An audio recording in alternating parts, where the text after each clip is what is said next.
जो बोर्ड या किताब को आई टेस्ट और ऐसा स्टूडेंट जो चश्मा ना होने की वजह से गरीब बच्चे भी बिना। नमस्कार, मैं हूं आपके साथ कृतिका और आप देख रहे हैं VUA न्यूज। भारत के हजारों स्कूलों में आज भी ऐसे बच्चे बैठे होते हैं जो बोर्ड या किताब को क्लियरली देख नहीं पाते, लेकिन वो खुद भी नहीं समझ पाते कि उनकी प्रॉब्लम क्या है। गरीबी की वजह से उनके पेरेंट्स आई टेस्ट और चश्मा अफोर्ड नहीं कर पाते और रिजल्ट ये होता है कि वो बच्चे अपनी क्लास के साथ पेस नहीं बना पाते, मार्क्स गिर जाते हैं और कई बार इंटरेस्ट ही खत्म हो जाता है। सोचो, एक ऐसा स्टूडेंट जो टीचर की लिखी हुई लाइन को ही ना देख पा रहा हो और गलती उसकी भी नहीं है, बल्कि बस एक चश्मा ना होने की वजह से ऐसी सिचुएशन में उसका फ्यूचर कितना कॉम्प्रोमाइज हो जाता है। ये सिर्फ एक हेल्थ इशू नहीं है, बल्कि एक एजुकेशन क्राइसिस भी है, क्योंकि क्लियर विजन के बिना पढ़ाई का बेसिक फाउंडेशन ही वीक हो जाता है। जब हम राइट टू एजुकेशन की बात करते हैं तो क्या बिना देख पाए पढ़ना उस राइट का हिस्सा होना चाहिए? फ्री स्पेक्टिकल्स की डिमांड इसी गैप को फुलफिल करने की कोशिश करती है, ताकि गरीब बच्चे भी बिना रुकावट के अपने सपने देख सकें और सबसे जरूरी उन्हें क्लियर भी दिख सके।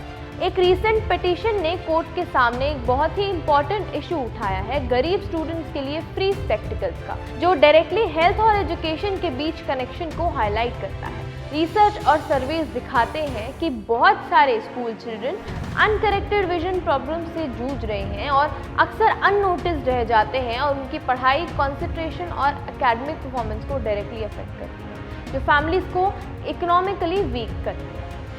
उनके लिए आई टेस्ट और एक चश्मे की बेसिक कॉस्ट भी बर्डन बन जाती है और इसी वजह से बच्चे बिना क्लियर विजन के स्ट्रगल करते हैं। ये सिचुएशन दिखाती है कि हेल्थ और एजुकेशन का इंटरकनेक्शन कितना क्रूशियल है, क्योंकि बिना ठीक से देख पाने के लिटरेसी और लर्निंग इंप्रूव करने की कोशिश भी अधूरी रह जाती है। अब बात आती है लॉजिस्टिक्स की। अगर नेशन वाइड प्रोग्राम लॉन्च किया जाए तो स्कूल्स, हेल्थ डिपार्टमेंट्स और NGOs को मिलाकर स्टूडेंट्स का स्क्रीनिंग करना होगा, टाइमली डायग्नोसिस करना होगा और स्पेशली स्पेक्टिकल्स डिस्ट्रीब्यूट करने होंगे, स्पेशली रूरल और अंडरसर्व्ड एरियाज में। इसके साथ एक डिबेट है कि क्या इनिशिएटिव सिर्फ गवर्नमेंट के ऊपर डिपेंड होना चाहिए या प्राइवेट हेल्थ केयर प्रोवाइडर्स और NGOs को भी पार्टनर बनकर कॉस्ट और इंफ्रास्ट्रक्चर शेयर करना चाहिए। अगर हम दूसरे देशों या रीजन से सिमिलर पॉलिटिशियंस को देखें तो वहाँ ये क्लियर है कि स्पेक्टिकल्स प्रोवाइड करने से इमीडिएटली क्लासरूम पार्टिसिपेशन जो है वो इम्प्रूव हो जाता है, ड्रॉप आउट रेट्स कम हो जाते हैं और एकेडमिक परफॉर्मेंस बेटर होती है। इंडियन कंटेक्स्ट में जहाँ millions of childrens government schools में लो इनकम फैमिली से आते हैं,